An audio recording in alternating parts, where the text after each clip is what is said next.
Okay, so good morning, everyone. Hopefully you can all hear me. If not, please put something into the chat or let us know. My name's David Denyer. I'm a Professor of Leadership and Organisational Change at Cranfield School of Management. And today I'm going to be talking to you about leadership and framing of complex problems and using the COVID-19 crisis as an example and a way of us, a kind of a window of opportunity for us to think about leadership, think about change. And at the end of the session, I'm going to pull this back to you and to get you to think about your own leadership roles, to think about how you frame problems, what that might mean in terms of how you're trying to generate change in organizations. So that's kind of what I want to cover today. It's going to be, we've got a relatively short time together, so I'm going to go through this relatively quickly. If I could, what I'm going to do, and I've got my colleague Christy online with me today, who's going to help with any technical issues, but also with the questions. What I'll probably do is go through my slide set, but please put your questions into the chat function. And Christy's going to look through those, look for where there are some common questions, and she will then pose them to me at the end, and hopefully we'll have 10-15 minutes at the end to have a good Q&A. So just before I really get into the content, I just want to point out a couple of things here for you that I've set up. So if you want a copy of my slides, the QR code top left on your screen, if you just take your phone, any smartphone, any tablet, go into your camera app, hold it over the QR code, and that will give you a set of the slides. I'm going to be referring here in the session to a paper that I wrote or was published earlier this year, along with the colleague of mine, Joanne Murphy at Queen's and Andrew Pettigrew at Oxford, on framing of complex problems. And I always see these sessions as start of a conversation. So if you're interested in this topic or want to connect into me after the session, then bottom right is a QR code to my LinkedIn profile, and that's a great way to stay connected. If you miss those QR codes or those links, they are on my last slide as well. So you'll have another opportunity to pick those up. Okay, so what I want to talk today about is framing, which over the whole of this COVID-19 crisis has been a particular area of interest. And I've found it really fascinating to look at how leaders across lots of different countries and business leaders, political leaders, how they have been framing the problem. And by framing, what I mean is that leaders make some deliberate choices about how they talk about issues. And I think for you as leaders and future leaders of businesses and of government, really thinking about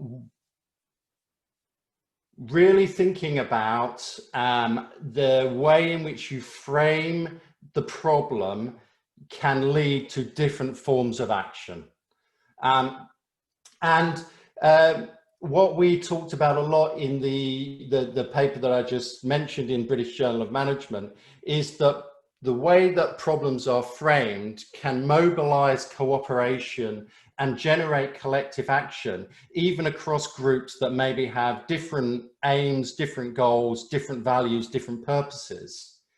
But it also can be used to legitimize different forms of leadership action. And I think we've seen during the crisis, the use of framing sometimes to enable certain actions that we might question. And I'll talk a little bit about that. I think it also gives us some insight into people's theories of change. And I don't think that we don't often enough really think about how is it that we are trying to change people's behaviors? What is it that we are trying to do to stimulate in others, whether it's employees or whether it's the public, enable to them to engage with change? So I'm going to get you to try and think about that. What we also noticed through the COVID crisis, and we talked a lot about in this paper, is that the framing of an issue changes over time. And you see this significantly with some real radical shifts in the framing of COVID to try and generate different outcomes. So I'm going to draw attention to that. And of course, the way that we frame the problem can sometimes evoke fear, it can create prejudice, it can also drive hostility and division. So there's a dark side of framing that I want you to think about. So I want to start back in February with the kind of COVID example of the way in which it was framed. And I think our first framing of COVID is a very, very common one. But the problem with this framing is that it doesn't often generate change. But you see a lot of really complex problems, whether it is the conflict process in Northern Ireland that we talked about in this British Journal of Management paper, or whether it's COVID. You often see the initial framing of a problem being an us versus them frame. And if you look at the way in which politicians were talking about it, here Mike Pompeo, I'll play on the news, talking about holding China accountable. The New York Times, the way it was framing the problem, you had 13 articles that talk about the Wuhan crisis or the Wuhan coronavirus or the China crisis or the Chinese coronavirus. So it's creating this us versus them frame and holding others accountable for the problem. And this is our first of a series of different frames that we see. But this is a really common frame.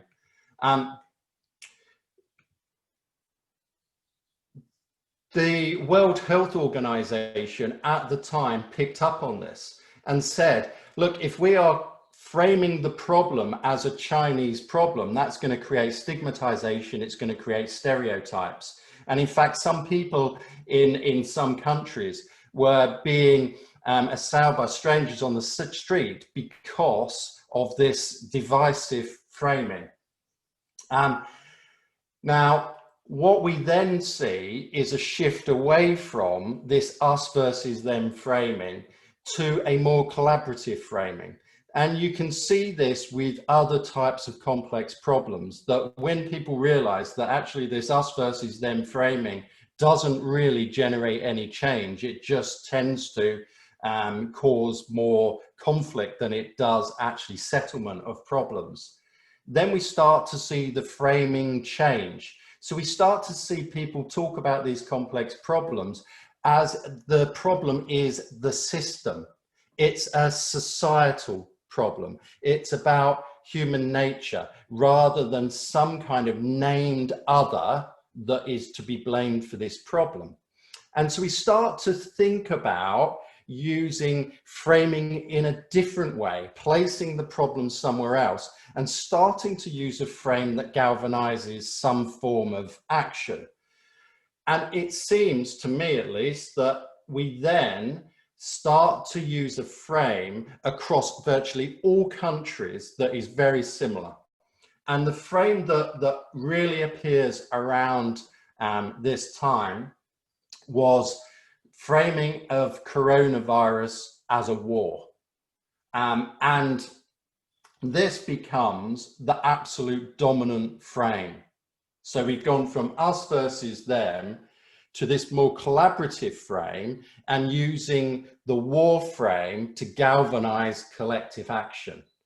And it was first, it first was spoken about by Chinese politicians as a people's war. And then a Spanish prime minister talks about we're at war. And Macron, in a very impassioned speech to the nation, talks about that we are fighting an invisible, elusive enemy. And within a 1 minute passage, mentions war over half a dozen times. We are creating a war economy. The British Prime Minister talks about we need to enlist every citizen in this fight. That we need to put the public are on the front line against coronavirus. And Donald Trump positions himself as a wartime president. We are at war. This is a different kind of war. So we've moved from an us versus them frame to this very much war framing of coronavirus. Believe me, the effort I'm asking you is exceptional, but circumstances force us to do so. We are at war, in a sanitary war. Yes, we're not fighting against an army or a nation, but the enemy is there, it's progressing, it's invisible, and this requires a general mobilization. We are at war. The whole action of the government and the parliament must be turned from now on towards the fight against the epidemic. Night and day, nothing must prevent us to do so. And it's interesting then, because the politicians have adopted this war framing, and interestingly across virtually all countries, is that this war framing then starts to impact social media and the other forms of media. And it becomes the absolute dominant frame for a long period of the crisis. So we start to see social media that has words like fight, fighting, war, combat, threat, frontline, military, etc., etc. So we're starting to really develop this very universal view, a universal frame, a shared frame around the war against coronavirus, which was very much a purposeful framing, which is a point I'm trying to get across there. It's not that this just emerged. This is being purposefully used by leaders for a particular purpose. Now, you might start to think, well, what is the reason? What are the reasons that leaders are using this war framing? So a very obvious one is that using the war framing, it frames this as a serious problem.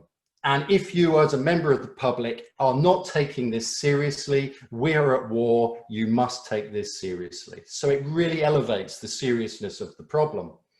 But it also focuses the attention that this is a global issue. It's not just a national issue.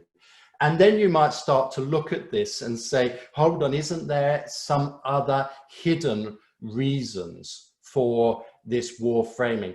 And if you are being more cynical, then you might start to challenge some of these. Because if you frame it as a global problem, then it wasn't a problem that was created by our government, even if we were unprepared, because all countries have this problem. It's a war against all of us.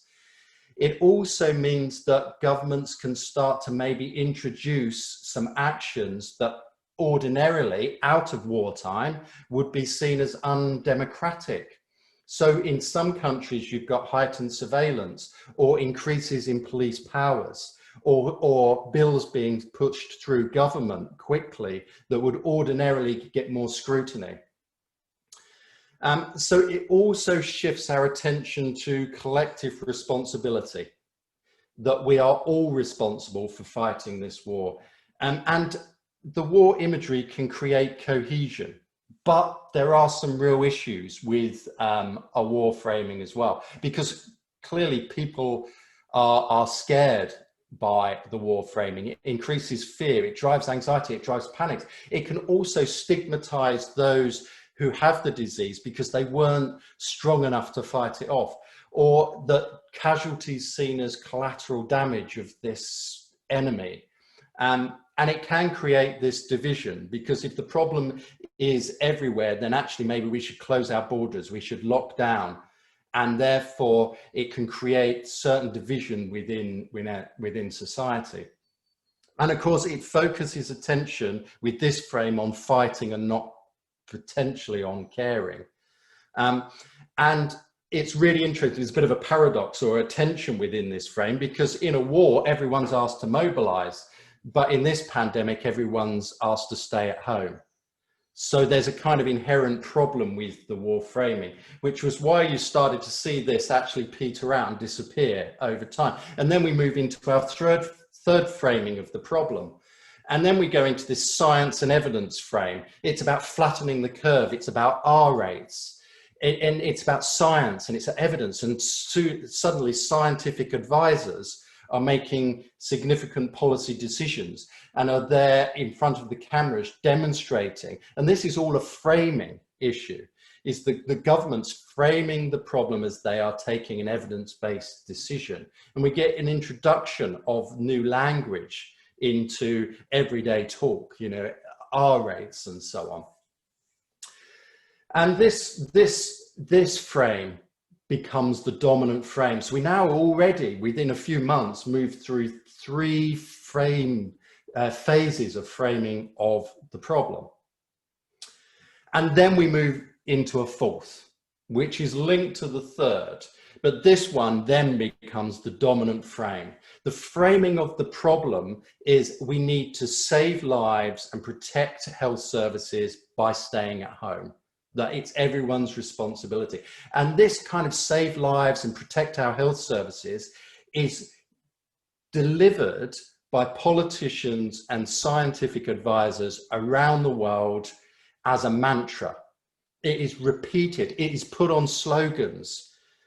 There are posters, it's put on TV campaigns. And I think an interesting element here is that if you look at the UK one, and there are different ones in different countries, but the UK one that talks about stay at home, protect the NHS, save lives. If you look at the argumentation in that and the narrative, then the protect the NHS should really be replaced with stop the spread. But then you start to see how framing can be used and the use of words can be used to mobilize action by appealing to the positives. So what we are then seeing is the use of framing by leaders to touch our own set of values, our own nationalism, the things that are really meaningful to people. And so the values of compassion, the national pride, and that we could constructively do something ourselves. And I think it's really interesting then how framing is used to tap into that change within individuals. So then we see this framing, and just think over, 2 months, probably less than 2 months, 6 weeks to 2 months, we've shifted from a war framing being the dominant discourse to messages that evoke care, agency, common good, interdependence, a complete reframe of the problem, and purposefully done. Then we move into another phase of the framing where we start to say, hold on, then there may be the cure here is worse than the disease. Donald Trump starts to talk about this, but there are actually others in the media that also take on a similar frame. So there's an article in the Telegraph, there was a very evocative image that was portrayed in a lot of the national press, which showed these waves of COVID, then the bigger recession coming along, and then hold on, we've taken our eye off the ball on climate change, which is really the big problem that we still all yet face. And it wasn't just Trump and the media. UNICEF starts talking about, hold on, there are more children dying of malaria, pneumonia, diarrhea, etc., that are caused by coronavirus. And then in every country, you start to see these unintended consequences of lockdown, like mental health shortages, inequality, domestic violence increases, human rights are under threat. So we start to see a different framing, our fifth form of framing here of the problem. So some thoughts. We've gone through coronavirus with leaders framing the problem and reframing the problem in 5 distinct ways in order to generate action and change.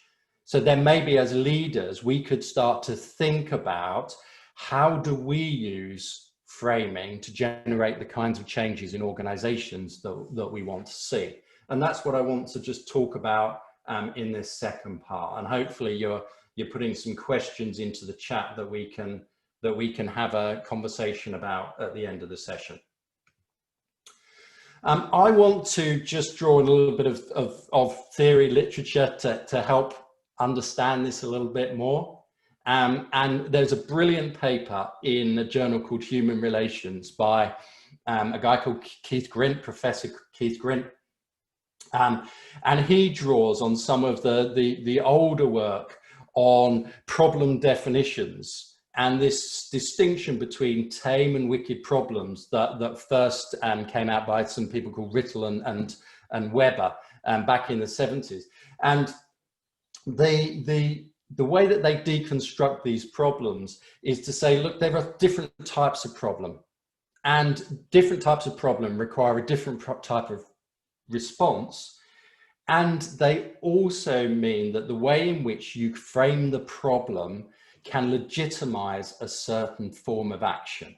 So I just want to talk about this in a bit more time, but I'm just going to break these down for you. If you think about a tame problem is a problem where we can define it very well.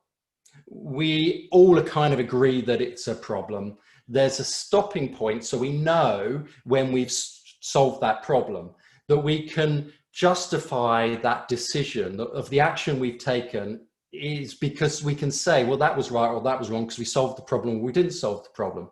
We normally can solve tame problems by using a solution that we've already got on the shelf that we can then adapt and apply to this problem.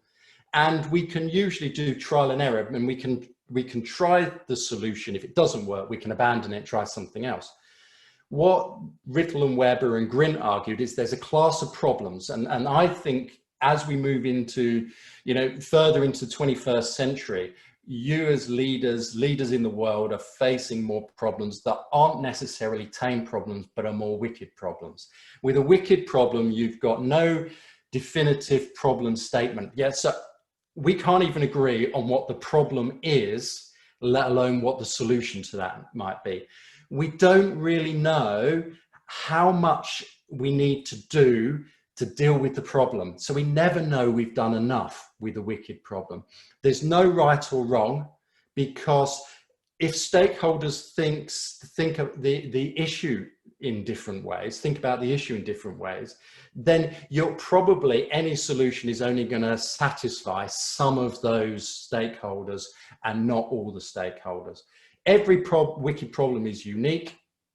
So there's no precedence. It requires experimentation and it requires new learning. And you usually, when you intervene in the system to deal with a wicked problem, you can move the problem somewhere else. And it's really difficult to learn from trial and error. And then Grint adds this complication in. He says, well, hold on a minute. If you've got a problem where the time is running out, you've actually got a critical problem. And that's a different class of problem again. And in Grint's paper, he uses the invasion of northern Iraq as an example of a wicked problem. I think you'll all agree that regime change northern Iraq is a wicked problem. But then he talks about, and leaders will reframe the problem not as a wicked problem, but as a tame or a critical problem, to legitimize a certain form of action, which in this case was the invasion. Now, he says that the way that was done, and it's eloquently done in the paper, is if you've got this problem that's defined as a wicked problem, but you can redefine it, reframe it as a problem of weapons of mass destruction and a 45-minute warning, then you turn the problem into a critical problem. And this is where reframing of the problem can generate a different form of leadership action. And there's a great model in the Grint paper that I've adapted here to get this idea across. So we've got on our left-hand side, Grint's 3 types of problem: critical problem, tame problem, and a wicked problem. And it says, well, if you've got a critical problem, time's running out, you know, the building's burning down, we all got to leave the building, get out of the building. I'm exercising authority. And he makes this distinction between authority management and leadership. Authority is using power in order to deal with the problem. He says with a tame problem, so a problem that's very easy to manage, we know the solution, we pretty much know the outcome we're trying to achieve, we know the process for getting there. Grint says not really leadership at all. This is just management. We're just organizing the process. And as long as we give people the rational reason for doing it, we provide them with the evidence, just like the science and evidence frame of COVID, then people will change. He says the real sign of leadership is when leaders embrace the wickedness of the problem and they shift from trying to provide answers to asking the right questions. And the change model becomes one of actually trying to change behaviors and beliefs. And there's another form of leadership action where leaders say, well, actually, I don't have the solution. I'm not going to drive the change myself, but how can I change the environment for people to come together, to collaborate and to resolve the problem themselves? And so Grint starts to see this leadership as a much more collaborative endeavor than a more individual pursuit, which is at the power coercive end. It's a really nice way of breaking down what do we mean by authority, management, and leadership. Now, if you think about that in terms of your own leadership challenges and framing, what does this really mean? Well, it suggests that there's 4 ways in which you can frame a problem. And each one of those might generate a different form of action. So if we frame the problem as critical and we focus on consequences, and that means that it's an authority response. If we frame the problem as a tame problem, and maybe we focus on things like incentives, providing the evidence, then that's a management solution to the problem. If we frame the problem as a wicked problem, and we focus on the opportunities that people have and focusing on changing the environment, like we see in behavioral economics and nudge theory, it's actually we change the environment that changes behavior. Or we frame the problem bottom right as a wicked problem when we start to actually re-educate and focus on beliefs and get to that emotive level of change. Now, all 4 of those strategies, those tactics are open to anyone in the way that they frame a problem.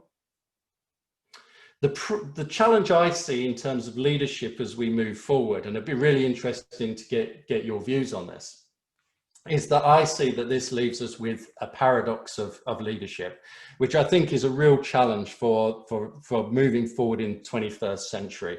That oftentimes we are drawing on a model of leadership that was developed in the 20th or even the 19th centuries to deal with some of the 21st century problems. And this leaves us with this paradox, because during a crisis, what we want individually, what we want from our leaders is we want leaders to give us the answers, you know, because that's going to alleviate our anxiety. We want strong individual leaders to stand up. We want the leaders around us to bring in new ideas. And we want to have people that we can identify with. And we want some people that we respect. And we want them to push through the change and resolve the problem. And usually that means this kind of more heroic model of ambitious individuals. But when we've got these problems like COVID, then actually what I think we need is not just good leaders, but we need good leadership. We need leaders who ask questions. We need leadership at all levels in an organization. We need collective action to solve the problems. We need these creative solutions. We need to be thinking about solutions that cross boundaries, that cross borders, that embrace the whole system and not silo thinking. And we need safe spaces so that individuals can learn together. Now, this creates this paradox because leaders need to stand up in a crisis and be the leaders that we want them to be, but also create the environment for leadership. And I think this is going to be a tension that you will all face in your leadership roles in the future, balancing that strong leader and creating the conditions for leadership to emerge in organizations. And I'd be really interested on your views on this. Now, just a couple of things to finish. Given that paradox and the types of problems that we have, a great quote by Ron Heifetz and his colleague Linsky, the single most common source of leadership failure we've been able to identify is though people, especially those in authority, treat adaptive or wicked problems like technical or tame problems. That is, that leaders are not embracing the complexity of the problem and dealing with the problem in a way that's on the left of this slide and not in a way that is on the right-hand side. And I think you can see that with a lot of the complex problems we face in society, whether it is COVID or Black Lives Matter or climate change, etc., etc.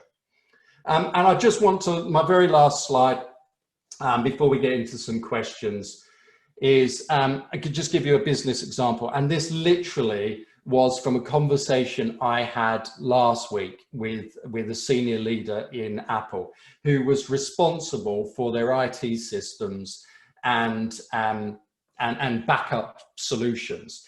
And he was head of risk and resilience on a conference call. And we were talking about how do you get the executive, your board, to invest in IT backup solutions, invest in resilience to a future event that may never happen. How do you get that investment? And he said, I reframed the problem. When I was talking about an investment in information systems, I got nowhere. As soon as I started talking to the board about protecting 1 trillion memories and reframing the problem, I got every bit of investment that I asked for. And I think that's just a great example of how you can use framing in a business context to drive change. I'm going to stop sharing now, and hopefully you've put some questions in the chat and Christy will be able to pass them on to me.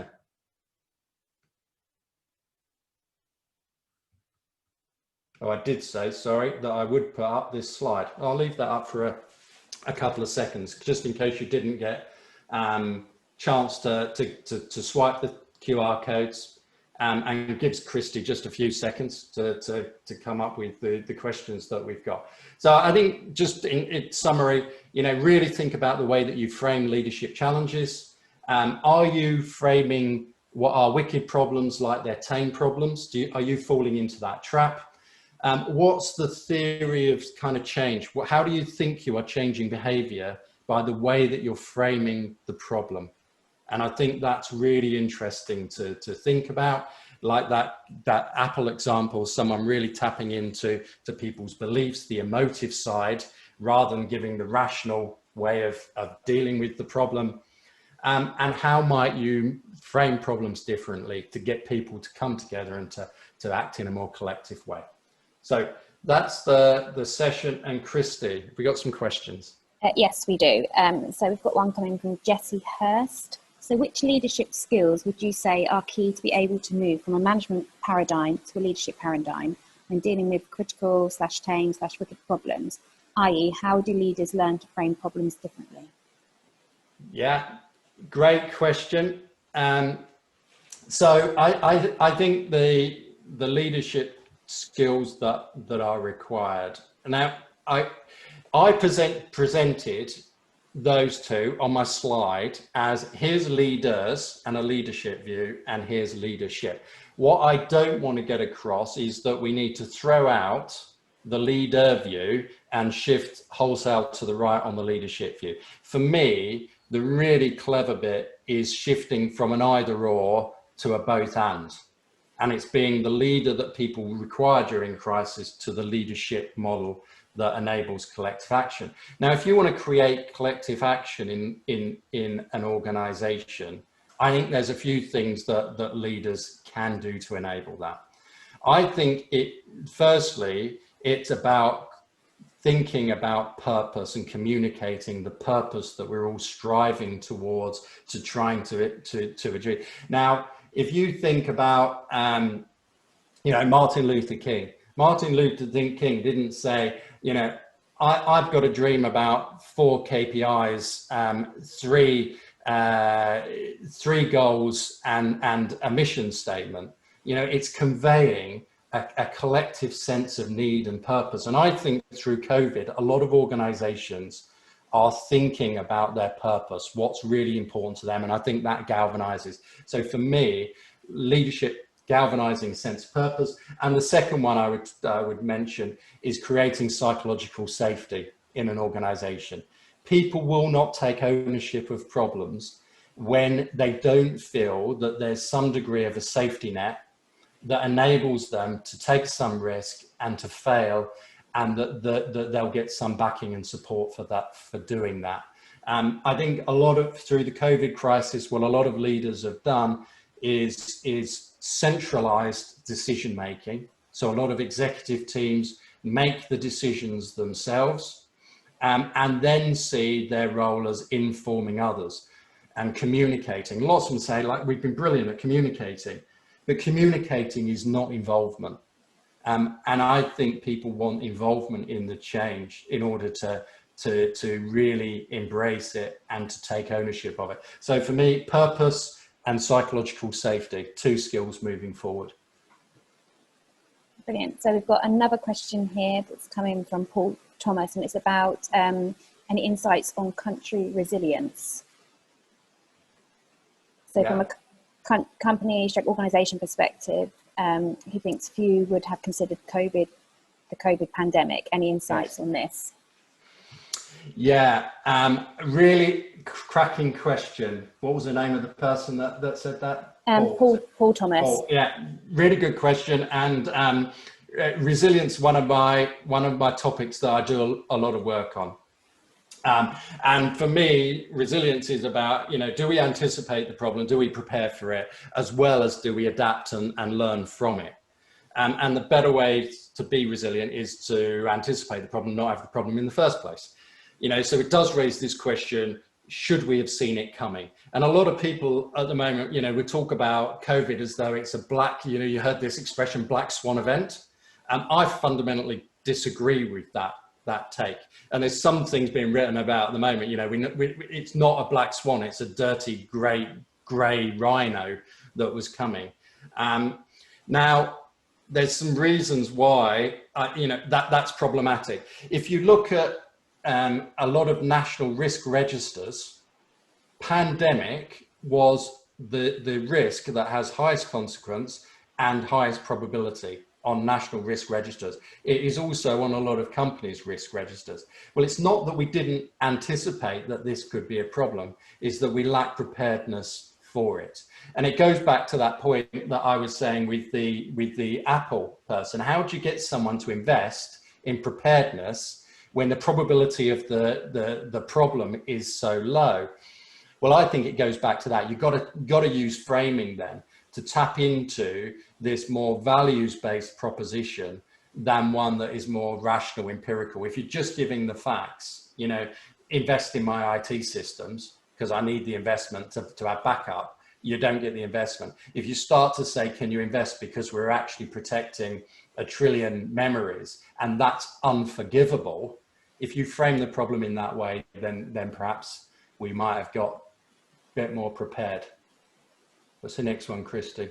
Okay, so Shoko Suzuki has asked, task shift and task share is the driving key, but how do you manage non-agreeable team in the organisation to support?